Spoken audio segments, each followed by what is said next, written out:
it's time to take a little look ahead to Norwich versus Luton Town, and we head to the East Coast. My geography is terrible. I mean, the East. It's not the It's coast. the East. It's not the coast. It's East Anglia. We head to East Anglia. It's that one. And one person who's going to be there is my co-host. It's Mark Ryman. How are we getting on, Mark? We head to the finest city in the UK, I think you will find. The place of my birth, Norwich. I know it very, very well. I'm getting on fine. I'm looking forward to going back home. I'm not so much looking forward to what happens between 3 and about 10 to 5. But hopefully by then I'll have been to a fair few pubs. So it will make it easier to handle. It's going to be an interesting one. But before we discuss it, first I'd like to issue an apology.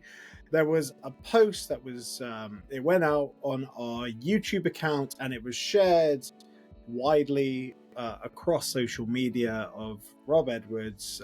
He was photoshopped to look like a clown. Look, I'm sorry. I was very angry, and it was actually an in-house meme that was just circulated amongst the OK football team, and I took it too far. I posted it onto our YouTube, and it's gone out, but it's been deleted now. But that doesn't excuse the fact that it was posted. Like, I am really sorry about it, but that it doesn't paper over the cracks of the current situation. But we'll discuss it. But we should probably head into this recap and let's have a look at Leeds 3, Luton 0.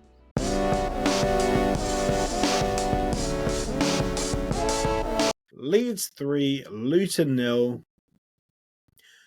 And quite frankly, Ryman, we didn't turn up, did we? Nope. No, it didn't turn up. I'm going to shout out to Matt Aquino on X.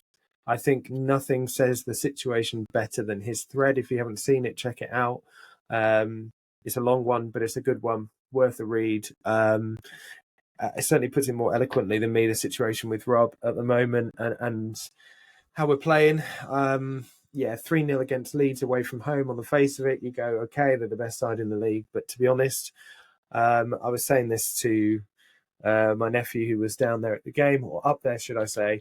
Wait. For the people that are watching and don't know your family situation, your nephew is like a 6 foot tall 30-year-old called Toby. who looks older than you. I mean, he'll be happy at the 6 foot tall description. The bit where he looks older than me is interesting. Yeah, we're 10 years apart almost to the day, actually. So, but we don't look it. He's a lot more optimistic than I am, though. That's the sign of his youth. That's the only sign that he's younger is the naivety of his optimism. But no, to be fair to him, we tend to agree most of the time this season.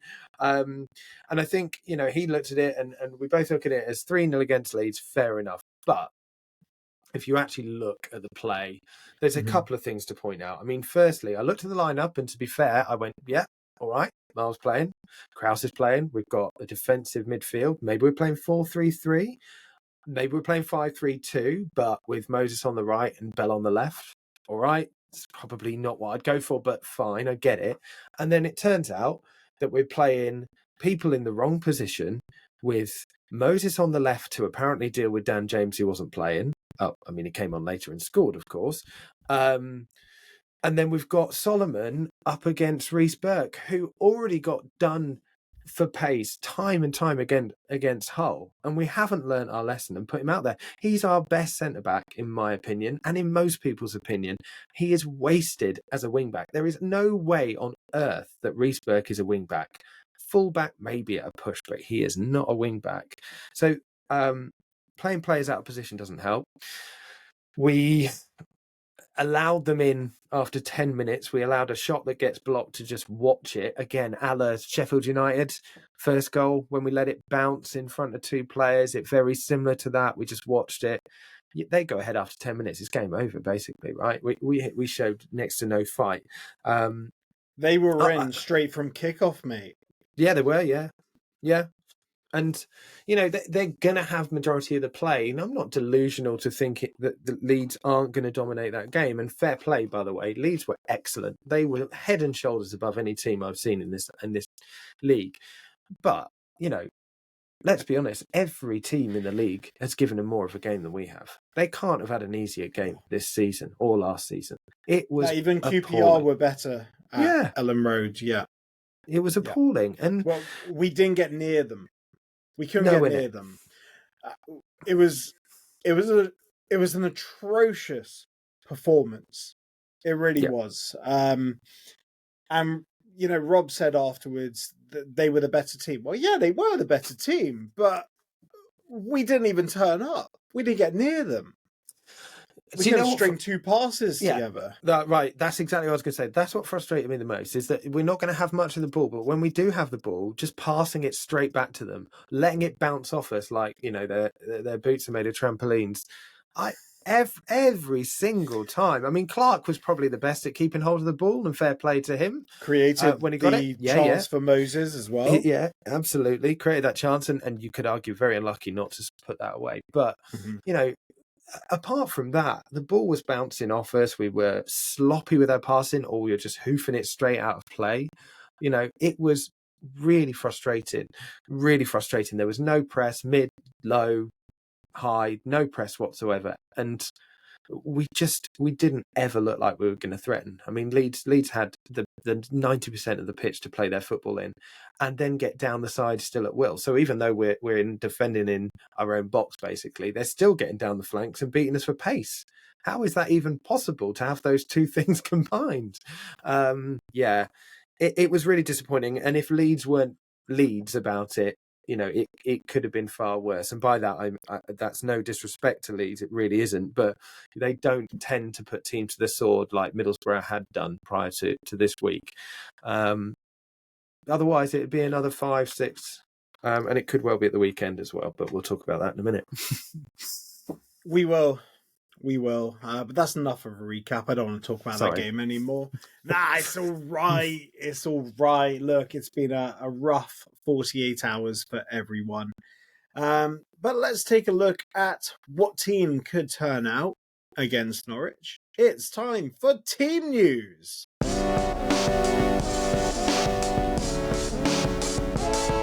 In terms of team news, so Reece Burke is injured. He was taken off at half-time against Leeds, although it wasn't his finest game. He had like probably our best chance of the game, and he headed it like about 5 yards wide. And also for their goal, I don't know, he was on his bike, wasn't he? I don't know what was. I don't know what he was doing. I don't know either. He was on his Someone bike. Like and him. Pirot had the easiest goal of the season. I would say. And it's again Alfie Doughty, Ruel Walters. Hopefully Hashioka should be starting in his actual position, right wing back. Mm-hmm. Surely jet lag or whatever reason that's kept him out of the Leeds game is done. Because I don't know who else can play right wing back. Victor Moses, you'd think, would play right wing back, but like, is it we got to do something different. Yeah. I mean, I get the argument that Bell isn't a left wing back. I get it. So play four backs, because I think Hashi's probably more of a full back than a wing back, if you ask me. But I think that's probably his better position as well, and play a four. And that's probably harsh on Holmes, as I think Leeds was as well. But I guess in the centre back sense, with Burke out, as good as he is, centre back's the one position we have got back up in, and I'll be fine with Holmes slotting in. I think he's good. But yeah, I mean, it's just playing players in the right position. So Bell on the left as either a full back or a wing back, surely. But yeah, for me, a forward makes the most sense if we've got those players available, with no doubting. Yeah, but you know what? Rob Edwards keeps doing the same thing, which is a back five or a back three, or a 3-5-2. We wanted the three in the middle. To be honest, I thought, well, Marvellous Nakamba. Let's talk about Marvellous Nakamba. Yeah. I don't think he's going to play because this will be his 5th game in a row. He was taken off early. Liam Walsh, maybe he'll start because he wasn't in the He wasn't in the squad. He wasn't in the squad at all. He wasn't on the bench. Odd one. Shannon Baptiste came on. Honestly, I've given up trying to predict the starting 11. Yeah, well, it's clear that Rob doesn't know his best 11, and I'm not sure I do, but we need some consistency, because players aren't going to be able to consistently perform if they're not in the team. Now, I get the argument if you're consistently underperforming, fine, but then with some players like Clark, will stay in the team regardless. So, it seems a bit one rule for one and one rule for another. I mean, I'd say Chong probably has to come in. He's probably the freshest. But yes, in terms of defensive midfielder, I'm not sold on Krause being the one defensive midfielder for me. He's not that role. He's not an Nakamba. He's a great player, but I think he only works his best role if he's got someone there behind him. Baptiste, of course, rested. Maybe it's time for Pelly, right?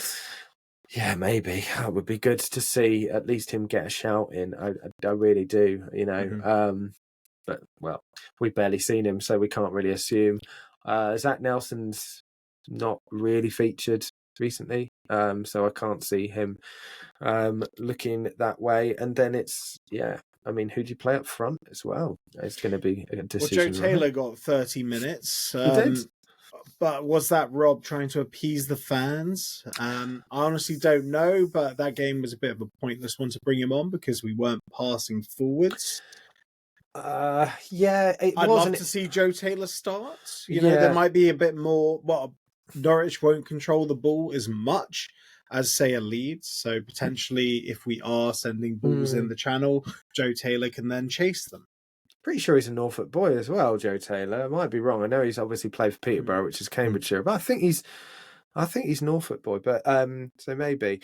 But yeah, I mean, look, he played for half an hour. So, and you're right, he didn't get any service whatsoever. Neither did anyone really. But in that kind of game, I don't mind it so much because at least he has the opportunity to run in behind, and then you can blame other players for why those balls weren't, or the bravery on the ball, or final product as to why the balls weren't coming over as well, I suppose. But yeah, I don't know. I think I was looking at it as a 4-3-3 as a possible lineup against Leeds, and I still think that's a really good option.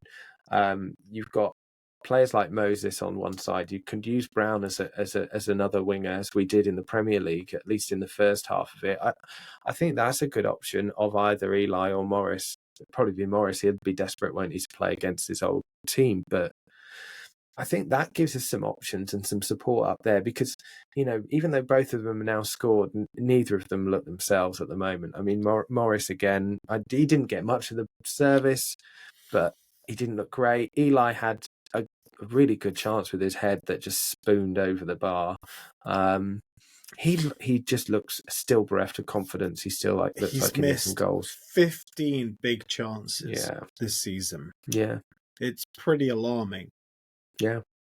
And it's going to, a bit like with a lot of these things, it's going to take more than the odd game to change that. Mm-hmm. But I just think the more support they have up there, the better if we really want to get something from the game. But yeah, as you said, your guess is as good as mine, right? It's what we want, but we know that what we want and what we get are probably likely to be two different things. True. But, there's no point trying to guess it. Let's have a look at some previous encounters.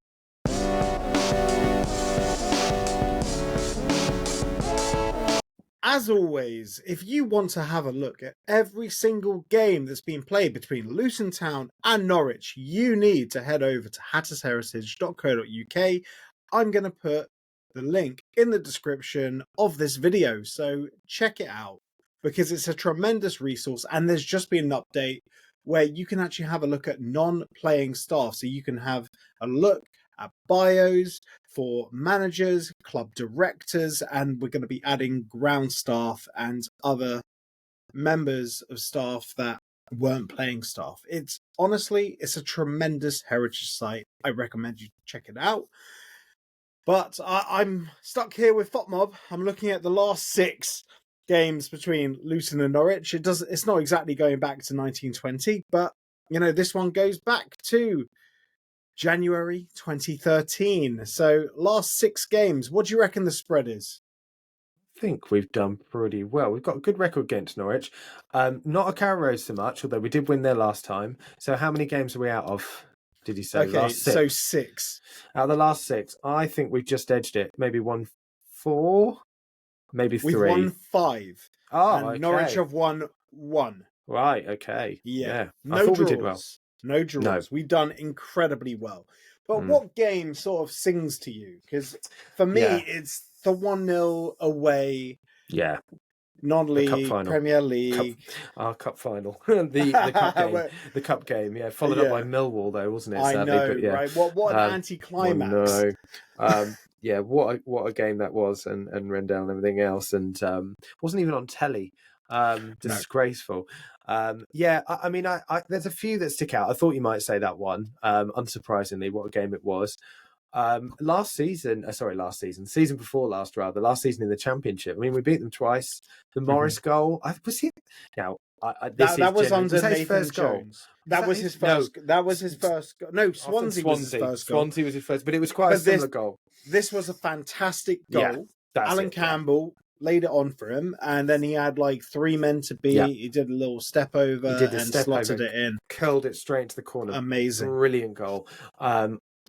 Didn't celebrate. What a result that was. And it was it was under Nathan Jones, wasn't it? It was quite early on in the season that we scored that. We really set down a marker for us. And then, of course, the reverse at Kenilworth Road with Corley Woodrow coming on. We're down to 10 men. Osho getting himself sent off to win it 3-2. I mean, that as a game for me is probably what was the start of getting us promoted, believing that we can actually do this. It really was. And it was obviously that Rob was Edwards. Actually 2-1, I will say. That was 2-1. Did I say 3-2? Sorry. You did say 3-2. Yeah, there weren't that many All the best goals. games are 3-2. Sorry, I've just put it under 3-2 in my head. Yeah. But what a goal from Woodrow as well. And, it was. And it was a great game, and it's a great game, and obviously it's our start under Edwards. It kick-started our season, didn't it? Yeah. Great. And it's great from Edwards as well. Great positive changes, proactive, and we really thought this added the attacking spark to the kind of regimented way we played under Jones.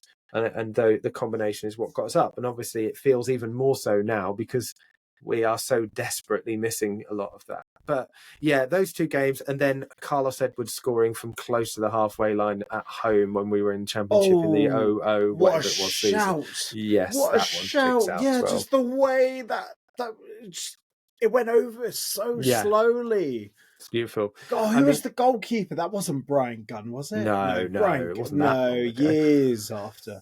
Yeah, but the way that the keeper just got bamboozled by it, and then just dropped in so slowly. It was tremendous. Well, as you can imagine, coming from Norwich, I know quite a lot of Norwich fans and a few season ticket holders as well. So it's always fun when we beat them that get straight on the text. I might have my phone on silent on Saturday. Yeah. Unfortunately, I'm going to be with them after the game, so there's not much I can do about that. But quite a few really good memories against Norwich, definitely. Yeah, well, let's hope that continues. I'm not feeling too optimistic. Right, well, you know what? Let's kick this over to Phil. Phil's met with the opposition, and he's getting the lowdown on which Norwich might turn up, because they've been consistently inconsistent. Take it away, Phil. Thank you, Ollie, and thank you, Mark. Today, I'm going to be speaking to Adam Harney from the Pinken podcast, which is the Norwich City podcast. Norwich are off the back of a absolute mauling of Plymouth Argyle. They've absolutely smashed them to pieces with a 6-1 victory. They've also scored a couple of goals against West Brom, so they'll be absolutely brimming with confidence. That player that we all hate but love to mention, the guy is an absolute exceptional player, but it's a real worry if you're the upcoming opposition, and that's Borja Sainz. What a player. What a player. I think that their own manager has said that it's going to be a real tough task to keep him in January. So the Hatters are in for another tough away day, but we've got some happy memories up there at Carrow Road. Likes of Rendell, or with JJ O'Donnell running down the wing, and becoming the first non-league team to beat that Premier League side back then. But that was a long time ago, and things are very different right now. Luton themselves are coming off the back of a 3-0 loss away to Leeds United, which a lot of us expected. A lot of us know that our away form is pretty poor at the minute. We just can't seem to find the right formula, which is a shame. I'm sure that Rob Edwards is working on it with the guys. And yeah, we're just going to have to go up to Norwich and just give it a bloody good go. The fixture list after this, we've got a couple of home games and things look a lot more doable in terms of picking up some of those points. But we need some consistency, and that's the most important thing moving forwards. That we need some consistency, and we're going to have to use the squad. Which the more fit players we've got, the better. That's one positive thing at the moment, is that we do have some fit players, which is really, really good. But less talking about Luton. Let's do my job and speak a bit about Norwich City. So again, I've got Adam here from the Pinkun podcast.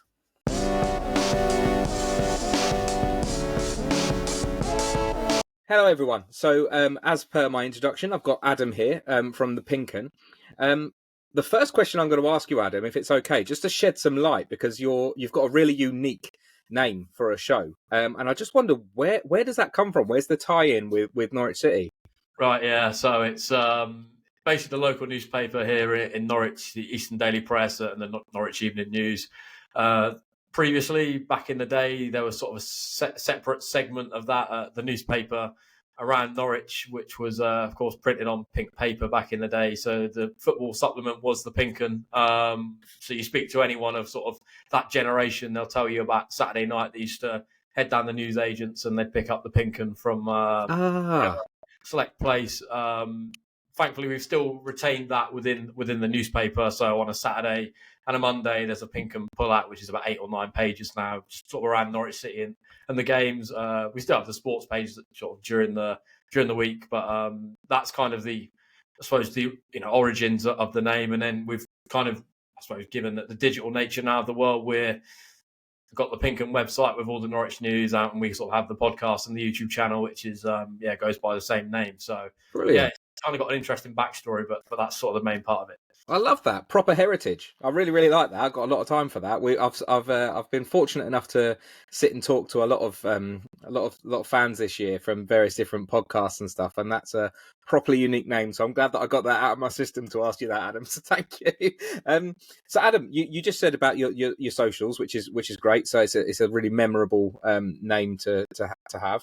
But what I want to do is talk to you about footy. And obviously you've come off the back of giving Argyle an absolute hiding at your place, which I was just saying to you off air, wasn't I, about how happy you must be in comparison to how quite glum I am. So what sort of changed? Because the reality of it is that your form before the international break was pretty shocking, and you've come back. You've scored 2 goals against West Brom. You've to my eye, I thought that you were the better side, and then you've gone and given a team an absolute pasting.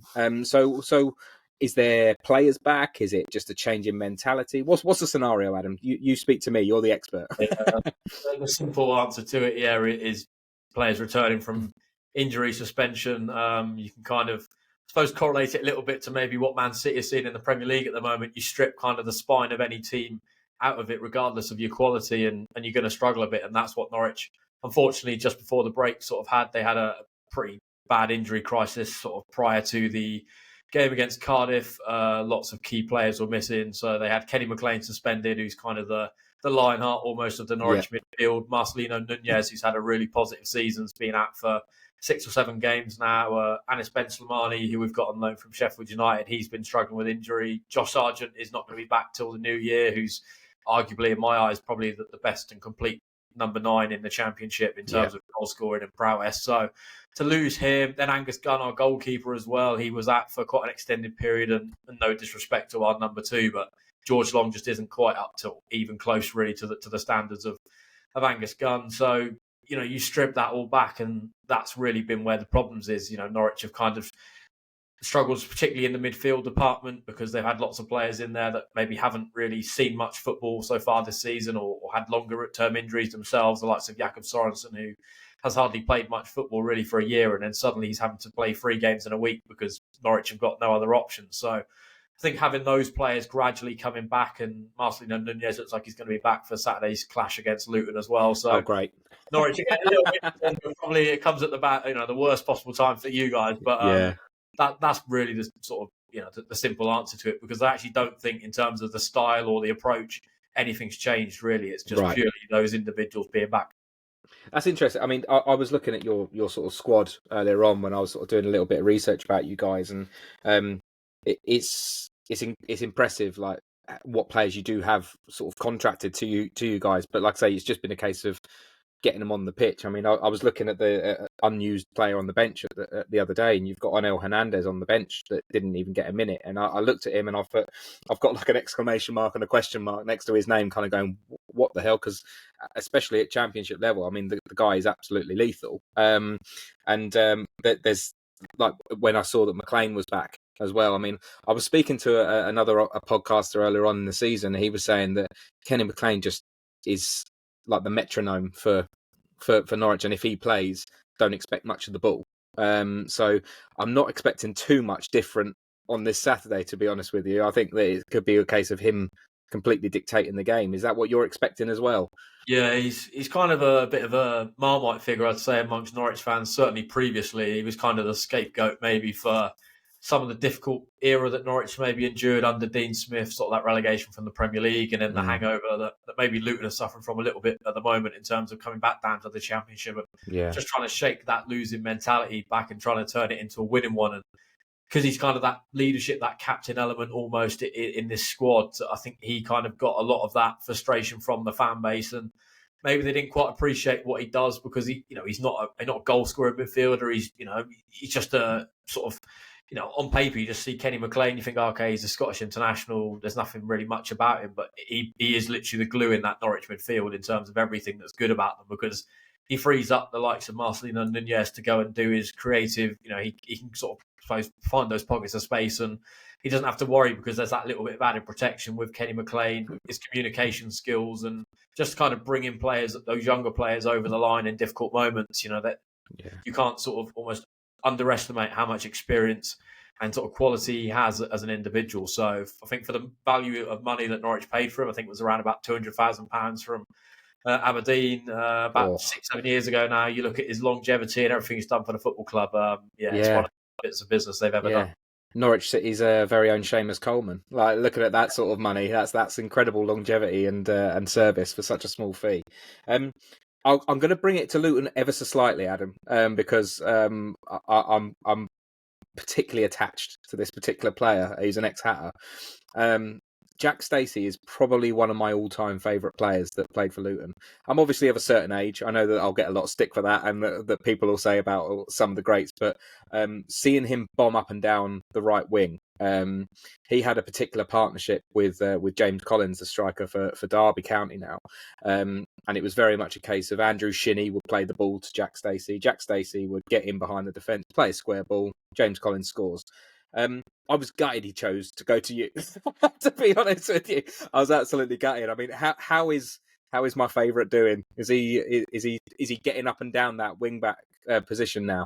Yeah, he actually for probably a 6-7 game period was predominantly on the bench. Was kind of fell out a little bit out of favour because young Kellen Fisher, who we brought from Bromley the summer before last, and initially as a development signing.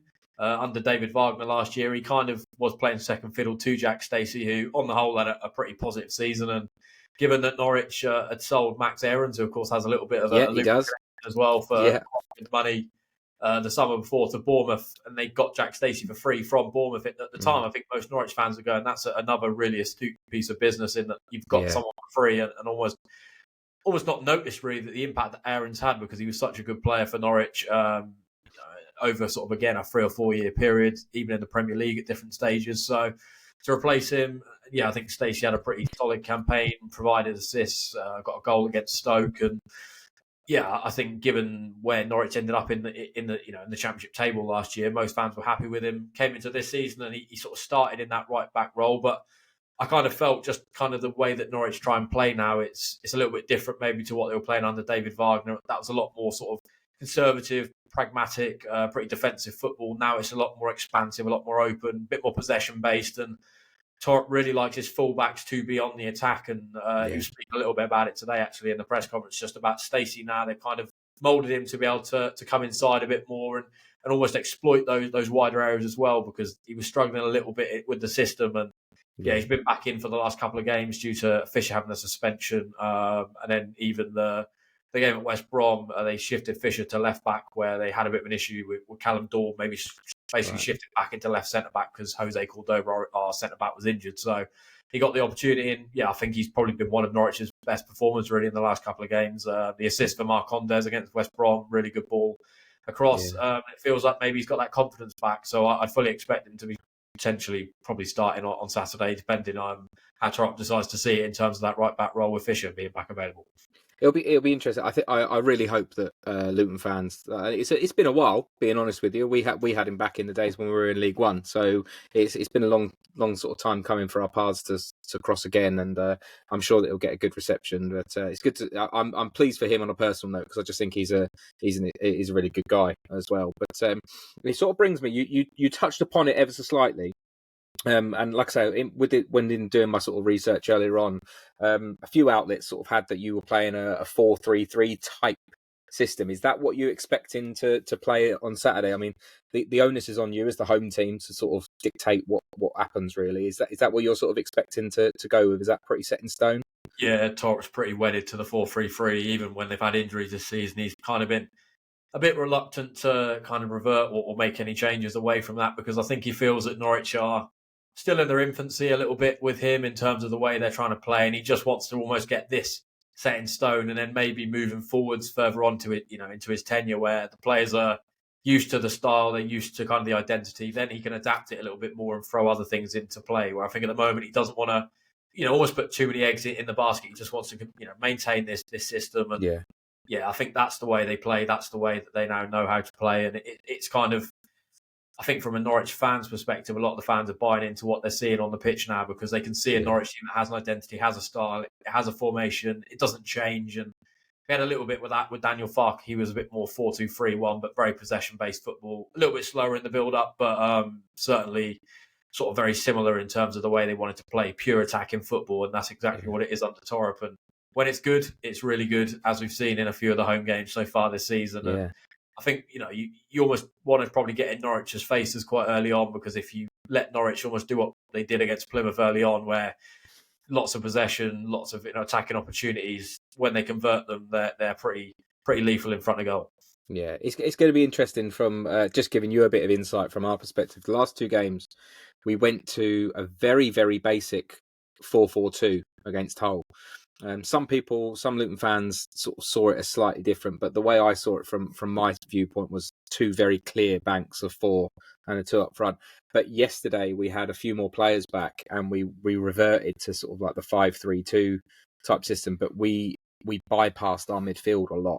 And I know that we've got sort of height and strength up top, but the reality of it is it's not particularly working right now. So I'm really intrigued to see how Edwards tries to negate your quite clear sort of identity. So it's an interesting one, to say the least. So I'm going to be really boring with this next part, Adam, and I'm sure that you're, in a weird way, you're fed up of it, but in another way, I bet you absolutely revel in it. I want to talk about your star man at the moment, or your Saints. I know that it's not just goals, but I watch the guy and he makes me smile, even as an opposing fan. I just like his style. I just think that he's got a flair about him, and he just looked good on the ball, and it's exciting. I mean, you must be absolutely reveling in it, having him in your side at the minute, and goals on top of the performance as well. Yeah, I don't think we ever get bored about speaking around him at the moment. It's just been something stupid. I think, we all sort of felt, certainly in the early stages of the season, where, he started pretty quick in terms of his form and started scoring goals, which we maybe saw glimmers of last season, but certainly not to the levels we're seeing at the moment.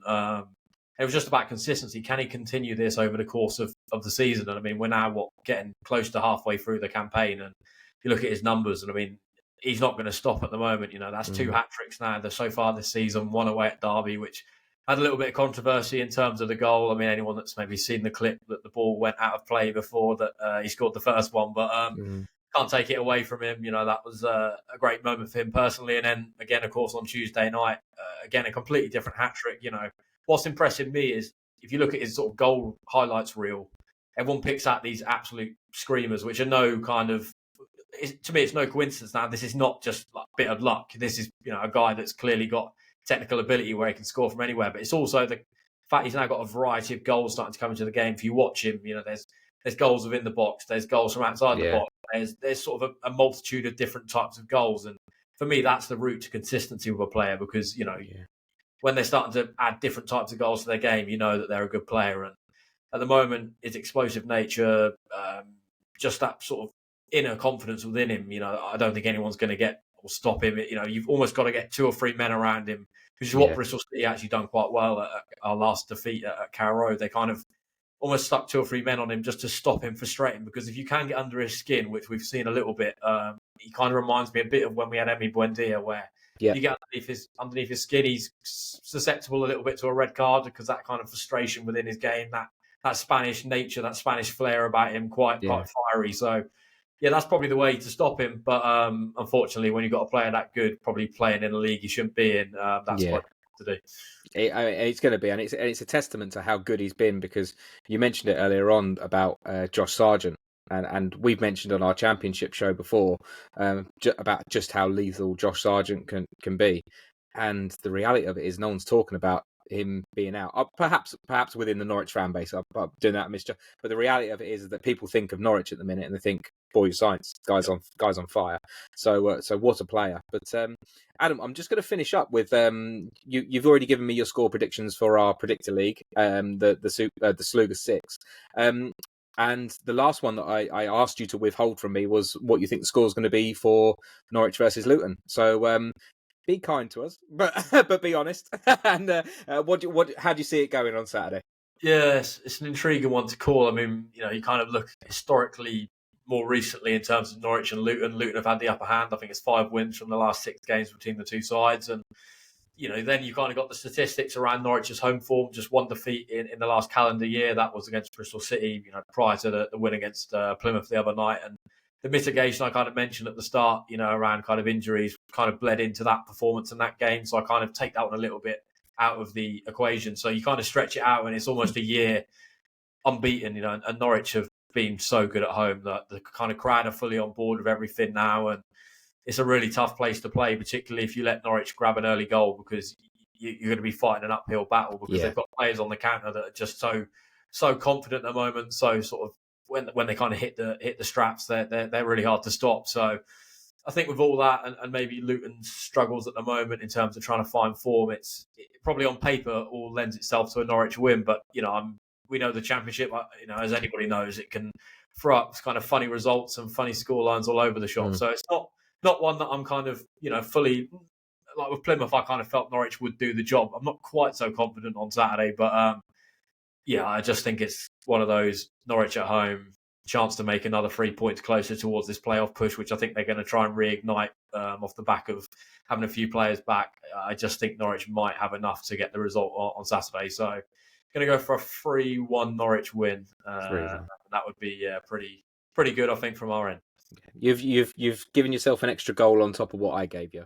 I've gone for 2-1 for Norwich, but I was hoping for one of those freak results you mentioned, Adam. So we'll see how that pans out. But Adam, I just want to thank you so much for joining me, and to all the guys that are listening and watching. Adam is at the ThePinkUn. He explained earlier on about his stations and his platforms, and give them a follow, because Adam is clearly a very, very knowledgeable guy, loves his club, and I'm thoroughly pleased that he came on. I look forward to speaking to you later on in the season, Adam. Thank you. Look forward to it. Thank you. So everyone, thank you for listening. That was Adam from ThePinkUn, the Norwich City fan.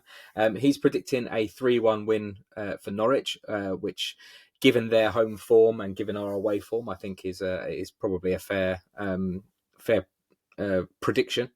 But let's just hope as Hatters that we go for it give it our best shot. Keep showing that sort of fight that we've shown in some of the tighter games, particularly at Kenilworth Road. If we can translate that fight that we showed against the likes of Cardiff and the likes of Hull, and put that into an away performance, I think that a lot of the Hatters that travel up to Carrow Road will be absolutely happy, and we'll just give it as much of a try as we can.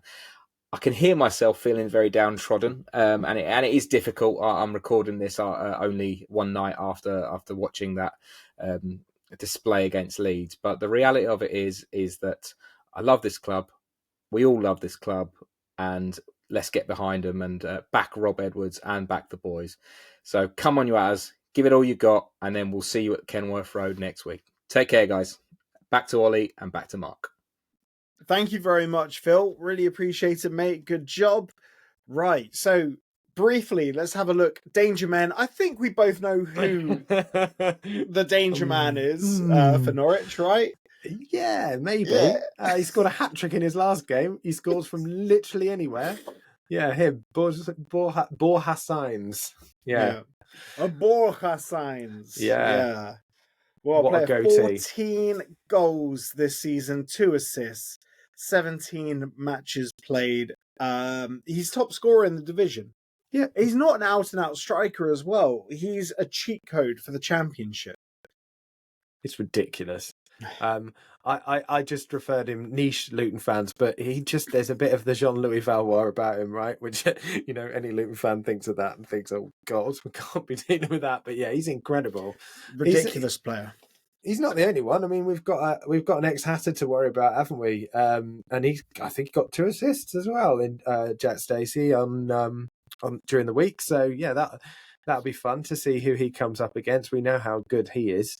And probably Marcondes as well is up there for me too. So yeah, it's terrifying. And I suppose Josh Sargent's still injured. So he is still injured. So yeah, but I to be honest, Sargent or no Sargent, still, Borja Signs is all the worry we really have to worry about. I describe them consistently inconsistent, but you know what? They still pose threats. It's a weird league. It's a weird league, but they won their last game 6-1, and remember that period where they were just winning 4s, 5s, and whatnot. I do. They could be back into that sort of realm now. Who knows? I guess we'll see. Yeah. Right? Well, yeah. we will see. Fingers crossed. They've had enough of beating teams after Plymouth turned up, but I can't. I'm not convinced. Right, but now it's time for score predictions.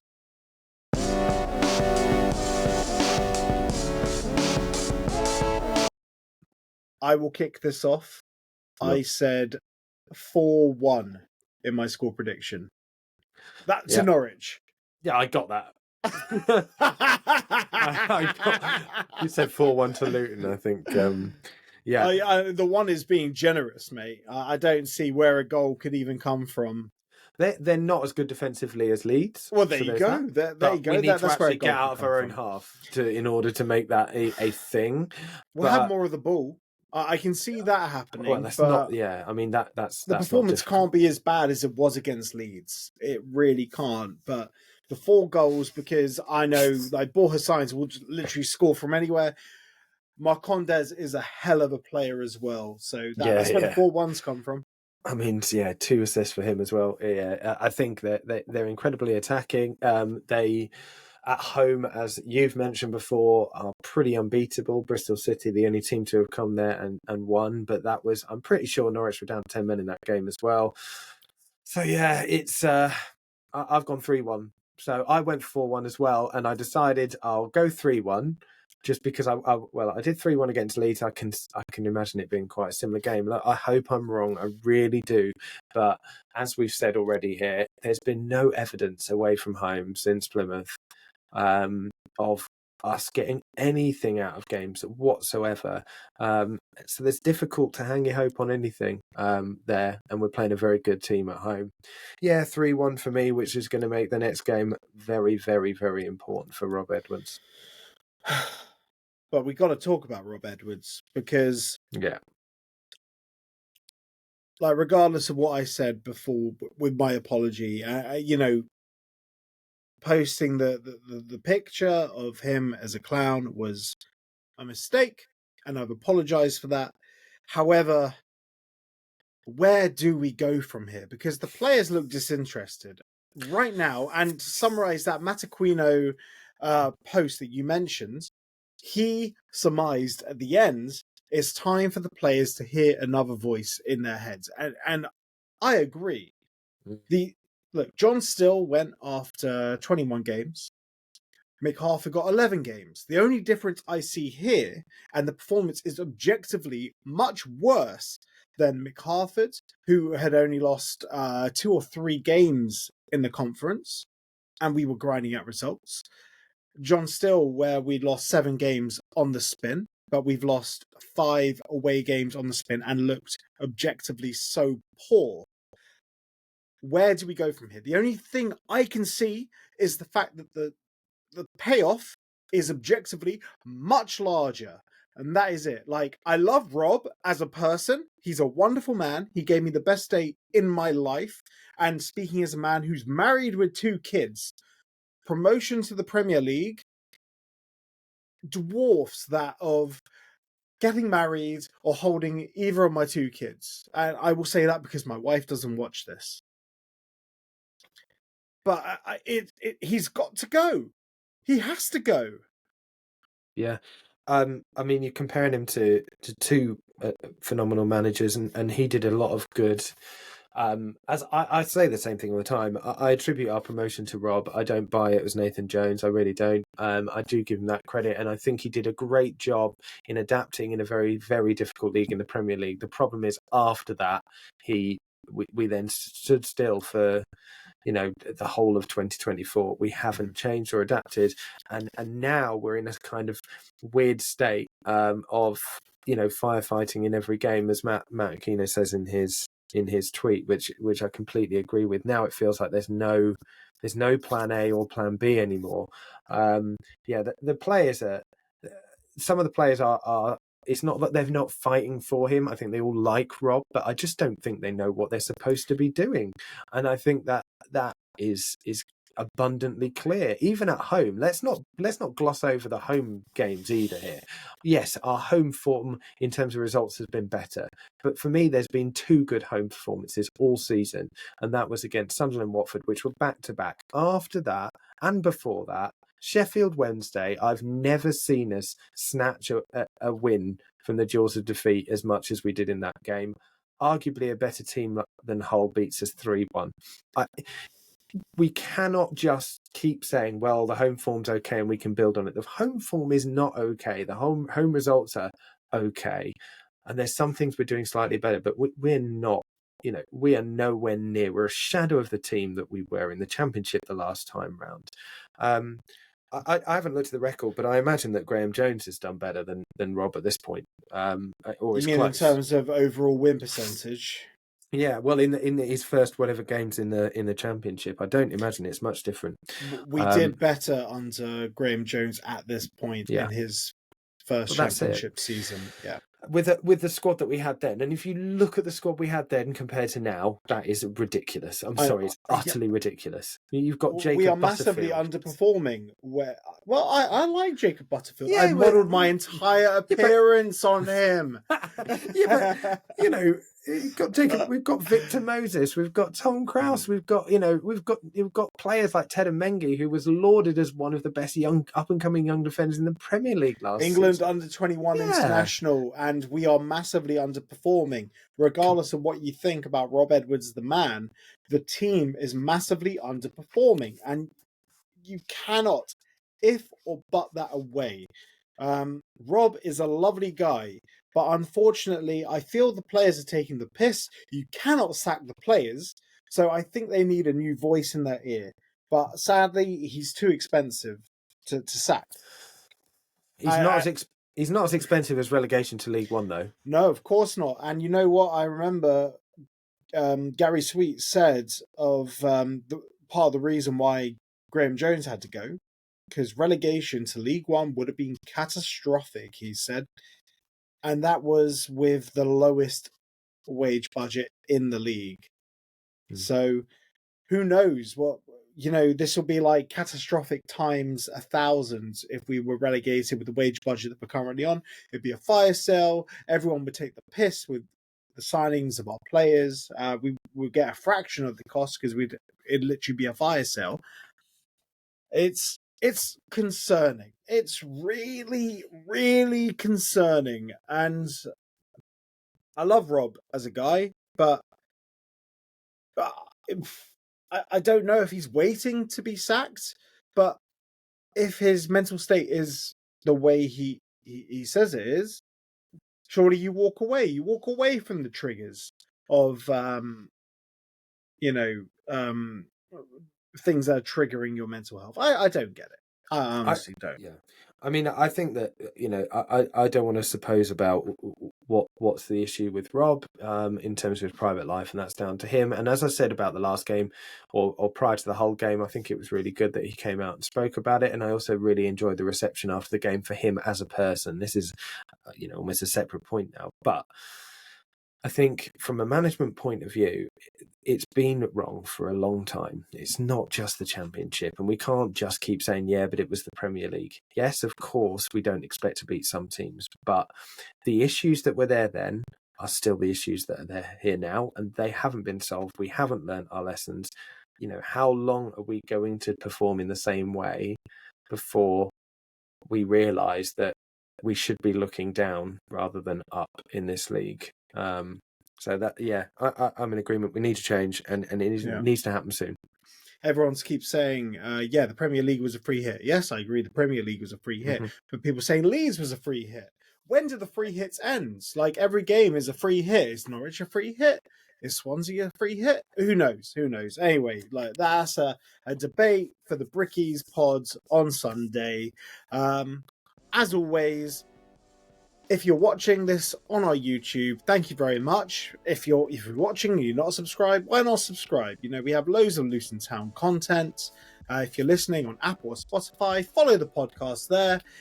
You'll be notified when a new pod drops, including our Luton Ladies pod. There's a great one with Nikki Baker, the general manager, who negotiated the deal between the Luton Town Ladies and Luton Town, so you can actually hear what the deal is between the new Ladies Luton Town partnership. It's a great podcast. Producer Matt did a great job with it.